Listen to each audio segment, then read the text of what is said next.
Today's video is sponsored by NordVPN.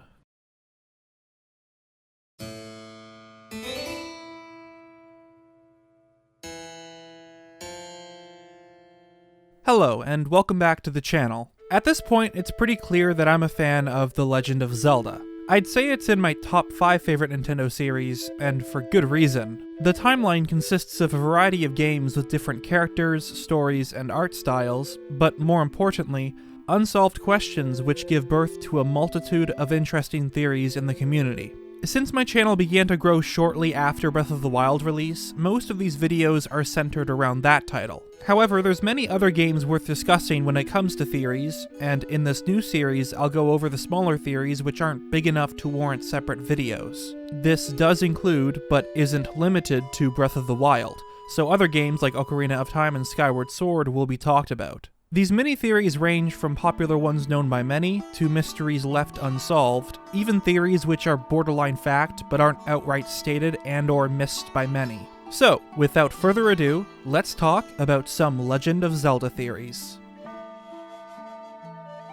One staple of the series which was established long before Skyward Sword are the heart container items, found at the end of each dungeon after defeating their respective bosses, as well as scattered across Hyrule's world. Using a heart container increases the player's maximum health by 1 heart. In later games, a heart container was formed once the player collected 4 pieces of heart first seen in A Link to the Past. This both increased the number of collectibles in a Zelda game and helped spread them out more, whether it be found in the overworld, a side quest, or a prize in minigames. An item clearly added for the sake of game mechanics and development reasons. So let's overanalyze it. While it's true that most pieces of heart are found by exploring the world, some are locked behind side quests, minigames, and shops. This is important because it tells us that Hyrule's people are aware of the existence of this item, though only some know its true name. The name given to this item varies based on person. Heart-shaped stone, rare peach stone, referring to an upside-down piece of heart, a heart-filled reward, and candy. Though, to be fair, that last one comes from Andrew's grandmother, who is faking her senility. Point is, while the residents are both aware and in possession of these items, we don't know the extent of their knowledge. Beetle sells a piece of heart at his shop in Skyward Sword, but admits that he has no idea what it's for, and only picked it up because it was shiny. So chances are that the residents view them as incredibly rare stones, similar to gemstones. To my knowledge, there's only 2 moments in the series where side characters are aware of the item's purpose and possible origins. The one who carved the gravestone messages in Ikana Graveyard, stating that the piece of heart both sustains the life of the living and heals the wounded soul, and if the player donates 1,000 rupees to Charlo at Castletown, a heart piece drops from above, and he goes on to say that Link's prayer has reached the sky, and how the piece of heart was provided by forces you cannot comprehend. Though it's possible that this whole thing is a scam, as his name might come from Charlatan. And I can't help but wonder if there's just some dude atop the building who throws the piece of heart down once Link is given enough rupees to try and trick him into believing this is actually real. It's possible that Charlo has no idea where this item even comes from, as he is describing it purely on its appearance. So we have an item which is incredibly valuable to people, though they are oblivious to its actual origins and use. An item sought out enough to be sold at auction houses, locked behind elaborate puzzles at mansions, and won as big prizes for minigames. And then there's the heart containers, most commonly found after defeating the dungeon bosses. It shouldn't sound too surprising that one of the theories is that the heart container and piece of heart have some sort of connection to love. Now, it's entirely possible that love isn't related to the true origin of this item, only how characters of that world perceive it. A couple wishing to share some of their happiness with Link, a gift from Maggie to commemorate her anniversary of true love, and one being sent through a letter described as a literal heart, and a token of affection. One of the Gorons in Wind Waker's trading quest gives a piece of heart to Link, a heart-filled reward brimming with gratitude. And when Link uses his fishing rod to grab a piece of heart in Twilight Princess, Hina asks him whose heart he caught. Not to mention a literal tsundere bird from Twilight Princess. It's not like he likes Link or anything, baka. But there are 4 other moments that suggest love is an origin for these items rather than a skewed perspective of the people. Assuming that Charlo's donations aren't a scam, his statements on a spirit of love and being surrounded by love are worth noting. When using the fortune teller to locate pieces of heart not yet obtained, they are described as love. Oh my gosh, is that a Zonai swirl? In A Link Between Worlds, one of the women blows a kiss to Link, which gives him a piece of heart. And finally, the biggest clue comes from one of Twilight Princess's bosses. While a heart container spawns after defeating them, the one from Snow Peak Ruins appears after the Yeti couple embrace. A heart container that materializes because of their love for one another. Perhaps the connection to love comes not only from its appearance, but also the origin of the item. With that said, there is one more possibility. After the dungeon bosses are killed, a heart container drops. Are these items connected to the concept of life force in the Zelda series? When a boss is slain, is its remaining life force transformed into a heart container, later used by the hero to increase his own health? Twilight Princess in particular heavily implies this, as the item materializes immediately after the boss is defeated, as if it's an item drop from some monster. And Midna's text in-game backs this up, as it states the heart container was dropped from the boss. Let's take a quick look at Breath of the Wild. The spirit orbs found in shrines are merged with Link's soul and can later be exchanged for either heart containers or stamina vessels. If the player chooses to go to the horn statue in Hateno Village, these upgrades can be converted if needed, and the horn statue confirms that to do so, he takes part of Link's essence, another word for life, spirit, or soul. So is this similar to gratitude and evil crystals of Skyward Sword, where strong emotions create physical byproducts, all because of the life force in living beings? Well, yes. And no. The term gratitude is often brought up when characters give Link this item after completing a side quest, but there's more to this. I think it's the same concept with pieces of heart and heart containers, but also different. When you really think about it, an ability to create an item which increases one max health would take an incredible amount of energy. Surely more than the gratitude crystals you find in Skyloft. Perhaps it's made from the same energy as gratitude crystals, but can't be created by normal people. And that's because, in order to get enough energy to make a piece of heart or heart container, the law of equivalent exchange is in order. A life for a life. A sacrifice. Right after giving Link a spirit orb, the monks of each shrine vanish into nothing, similar to Impa in Skyward Sword. I've always viewed this as them giving the last of their essence, their spirit, to Link, which both increases his power and results in their death. In other words, a sacrifice. Same thing goes for the dungeon bosses, as their life energy is used to create items adding to the hero's own power. It would also explain the rarity and random appearances across Hyrule, as the pieces of heart could mark the graves of unfortunate souls who met a tragic end exploring the world. Though it's weird to think about it that way, since you're technically defiling one's grave when opening a chest. It's kind of ironic that an item representing both love and gratitude could be obtained through death. Now, there are examples of dungeon bosses who don't die upon defeat, such as Godin in Wind Waker. But since he's a guardian meant to test the hero of the winds, it's an example of a quote-unquote divine being who no doubt holds an incredible amount of sacred power.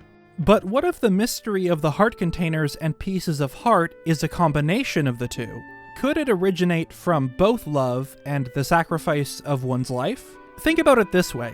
These items are created from force and powerful emotions similar to gratitude crystals. Problem is, it requires so much that it's impossible to create normally, as an item such as a gratitude crystal requires much less energy. But they do say that love is the most powerful emotion.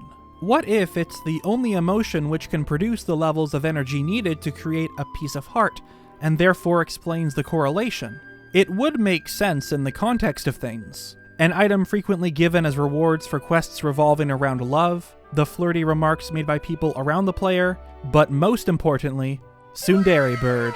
Now that's one ship I can get behind. And yet, there's an even more plausible theory about the pieces of heart that makes so much sense, it will blow your minds. What if it was an item left behind by the gods for the sole purpose of assisting the hero in their quest to defeat evil and save the day? Gods who are so powerful, they are the creators of both the timeline and the universe itself. Their names being the game developers. Mind blown. Before we continue today's video, a quick word from our sponsor, NordVPN. NordVPN is a virtual private network service that encrypts your internet traffic, allowing for safe web browsing without the risk of having your private information stolen. And if you go to the link in the description, nordvpn.com/NintendoBC, you can get a massive discount on a 2-year plan along with an additional month for free. It's important to keep yourself safe online, whether it be checking emails or browsing social media, and NordVPN does so with its next generation encryption. Even if you don't use the internet that much, it's becoming much more essential for everyday life given the current situation in the world, and there's a risk-free 30-day money-back guarantee in case you aren't satisfied with the product. A single account lets you connect up to 6 devices, whether it be your computer, phone, or Sheikah Slate. Oh yeah! It's very simple to set up, just click once and you'll automatically be connected to one of the thousands of servers available. You can even use it to bypass region-blocked websites, all while keeping your information safe and secure. It's kind of like starting a Zelda game with the Master Sword. Just go to the link in the description and use the code NintendoBC at checkout. That's nordvpn.com/NINTENDOBC. Without further ado, let's get back to the video. After the massive success of Breath of the Wild, it was a pleasant surprise to see that DLC for the game was in the works. 2 expansion passes were released, one titled The Master Trials and the other The Champion's Ballad. In the past, I've made theories on the latter, one being on Monk Maz Koshia, but there's one topic in particular I've really wanted to discuss from the first expansion pass, that being Trial of the Sword. It's something that others have already talked about, but it's never been addressed on this channel. The Trial of the Sword is a challenge from Breath of the Wild accessed from the Korok Forest, where Link needs to fight and kill all enemies in a room before moving on to the next stage. After completing a number of these, he's met with a final challenge, and following this battle, he's teleported to a giant chamber where he can upgrade the Master Sword. After completing the beginning, middle, and final trials, Link is rewarded with the fully awakened Master Sword. What makes this trial so interesting is the location it takes place in, a realm only accessible by placing the Master Sword back in its pedestal, transporting the hero to a world different of Hyrule's. But evidence from the game suggests that the place Link is in is one we've seen before, that place being the Sacred Realm, resting place of the Triforce in games such as Ocarina of Time and A Link Between Worlds. Our first clue comes from the fact that to enter the Trial of the Sword, the player must put the blade back in the pedestal at Korok Forest. This isn't the first time the Master Sword has acted as a gateway between places as Link travels between the past and present in Ocarina of Time. And the first time the blade is pulled, Link's soul is trapped in the Sacred Realm for 7 years. But evidence suggests that the Trial of the Sword isn't the only plane of existence connected to the Sacred Realm, as the Silent Realm from Skyward Sword also appears to be linked to the Sacred Realm. After completing and playing the Song of the Hero, the way to the Triforce opens, allowing access to the Sky Keep, which acts as the game's final dungeon. In certain parts of the Sky Keep, Link can travel directly to the Silent Realm and collect the pieces of the Triforce. It's very likely this is the Sacred Realm often referenced in later games. But the big piece to this puzzle comes from how Link accesses this realm. By thrusting the Master Sword into the ground, very similar to Ocarina of Time's Sacred Realm and Breath of the Wild's Trial of the Sword. The player must always do this when entering the realm, whether it be to get the Triforce pieces or completing the Silent Realm trials. Another thing worth mentioning, although irrelevant to the current topic, is that the spirit vessel of Skyward Sword is nearly identical to the Vessel of Light in Twilight Princess, and the items used to fill up both are described as tears, suggesting they are the same thing. I've wanted to make a whole theory on this, but unfortunately there's not enough information for a whole video. The final chamber of Breath of the Wild's Trial of the Sword holds a couple more secrets linking it back to the series' Sacred Realm. The walls of the inner chamber are a 1-to-1 match to the Astral Observatory, featuring the same wall patterns and dome-like shape. When Ganondorf obtained the Triforce in A Link to the Past, the Sacred Realm transformed into the Dark World, a land which mirrored that of Hyrule's. The same thing may apply to the Trial of the Sword, as a part of it is a mirror to the chamber deep below Hyrule Castle's sanctum. The cherry on top for this theory is that the monks who are within the chamber hold the poses used by Ocarina of Time sages when sealing Ganon away. the 7th referencing Zelda's hands when using her sealing power, just before the beast was slain with the Master Sword. It just goes to show how much love and care was put into this game, and in my opinion, there's more than enough to suggest this was the conclusion the developers wanted us to come to. This next theory was brought to my attention by LoruleanHistorian, and it comes from the very first Zelda game I ever beat, Ocarina of Time. Link is taken away from his family at a young age during the Hyrulean Civil War and entrusted to the Deku Tree. Shortly after this, his mother tragically passes away. Link's family is rarely seen in the Zelda series, and when they are brought up, it's usually briefly mentioned by a character. Some concept art from the Japanese version of Masterworks features what may have been Breath of the Wild Link's family, and only his father is mentioned in the actual game. On rare occasions, we see family members or people who act as father figures towards Link, such as his uncle from A Link to the Past. Well, Ocarina of Time contains certain information which may not only tell us who Link's mother was, but the family he comes from. The only members of the royal family we know of are Princess Zelda and her father, the King of Hyrule. Question is, what happened to the Queen? Since she's never seen or referenced in-game, her overall fate is unclear. But maybe she is referenced. The one who entrusted Link to the Deku Tree was his mother, who died shortly after this exchange. Is it a coincidence that the family member Zelda never mentions is the same one whose life was lost in the Hyrulean Civil War, an event taking place before the hero's first encounter with the princess? Is Link related to the royal family, and therefore both Zelda's brother and a prince? The Zora, Kokiri, and Goron tribes had close relations to the royal family as they were entrusted with the spiritual stones, items which were keys to the Master Sword and Sacred Realm. And Zelda's lullaby is required to enter Zora's domain and the chamber with Darunia in Goron City. It makes sense that the queen fled to the Kokiri forest and gave her child to the Deku Tree, as the location was both protected from the outside world and guarded by a spirit with close ties to the royal family. Not to mention that both Link and Zelda share an ability to have prophetic dreams. The game starts with a nightmare, but later this is revealed to be a vision of future events as the same thing happens in real life. And before meeting the hero, Zelda tells of a dream with dark clouds consuming Hyrule, only to be parted by a ray of light, transforming into a boy with a fairy holding the spiritual stone. It was a prophecy foretelling the arrival of Link. And both are able to telepathically communicate together, as seen in Ocarina of Time. Appearance-wise, both are incredibly similar. Same eyes, same facial features, same hair. One of the composer bros in the Kakariko graveyard mentions how the protagonist reminds them of Zelda. When the player tells the princess their name, she states that it somehow sounds familiar. And with her mother gone, Zelda needed a mother-like figure to care and watch over her. That's exactly what Impa is, and the relationship between both characters reinforces this idea. Speaking of relationships, it's why Ocarina of Time Zelda and Link don't have the same romantic chemistry seen in games such as Skyward Sword. Perhaps they do love one another, not romantically, but a sibling love. Zelda not remembering Link wouldn't debunk this theory since they would have been separated at a very young age. Remember that the Triforce was protected by the royal family of Hyrule, and 2 of the remaining pieces that are split go to 2 individuals, Princess Zelda and Link.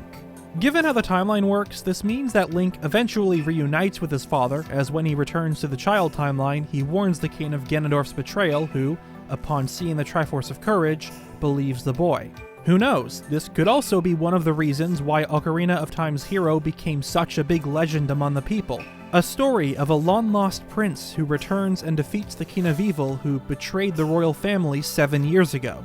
It's certainly one of my favorite Ocarina of Time theories, as there's a lot of evidence backing it up.